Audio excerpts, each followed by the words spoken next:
ముఖ్యంగా గమనించవలసింది ఏంటంటే YCP council ఇప్పుడు ఉంది. వైసీపీ కౌన్సిల్ ఉండగా ప్రజలు 5 సంవత్సరాలు వాళ్ళకి పరిపాలించే అవకాశం ఇవ్వటం జరిగింది. ఆ అవకాశం అనేది ప్రజలు ఇచ్చారో లేకపోతే తెలుగుదేశం పార్టీ కౌన్సిలర్ క్యాండిడేట్లు కొని ప్రలోభాలకు గురి చేసి నామినేషన్లు విత్డ్రా చేయించి వాళ్ళ కౌన్సిల్లోకి వచ్చారో అది ప్రజలందరికీ కూడా తెలుసు. ఇప్పుడు ఆ పార్టీకి చెందిన వారే ఎంతోమంది ఒక సంఖ్య కౌన్సిలర్స్ మాకు ఈ చైర్మన్ మా పార్టీ చైర్మనే మాకు అవసరం లేదు, ఆయన విధానం బాగలేదు, ఆయన పరిపాలించే అర్హత లేదని ఆ పార్టీ కౌన్సిలర్సే కలెక్టర్ గారికి ఇవ్వటం జరిగిందని వినకడి.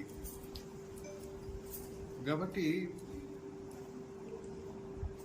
పరిపాలనలోకి రావటానికే దొడ్డిదారిలో రావటం జరిగింది. అనేక ఎలక్ట్రల్ మాల్ ప్రాక్టీసెస్ చేసి వచ్చిన తర్వాత సరే 5 సంవత్సరాలు వాళ్ళకే అనధికారికంగా అర్హత పొందారని వదిలేద్దాం అనుకుంటే ఆ పార్టీ కౌన్సిలర్సే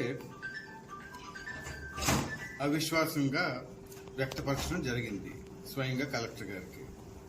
కాబట్టి ఎప్పుడైతే ఆ పార్టీ కౌన్సిలర్స్కే ఆ చైర్పర్సన్ మీద నమ్మకం లేదో తప్పనిసరిగా రాబోయే రోజుల్లోని ఆ పార్టీ వాళ్ళకే అవిశ్వాసం తెలిపినప్పుడు అది దాని మీద జరగవలసిన కార్యక్రమం జరుగుద్దని నేను భావిస్తున్నాను.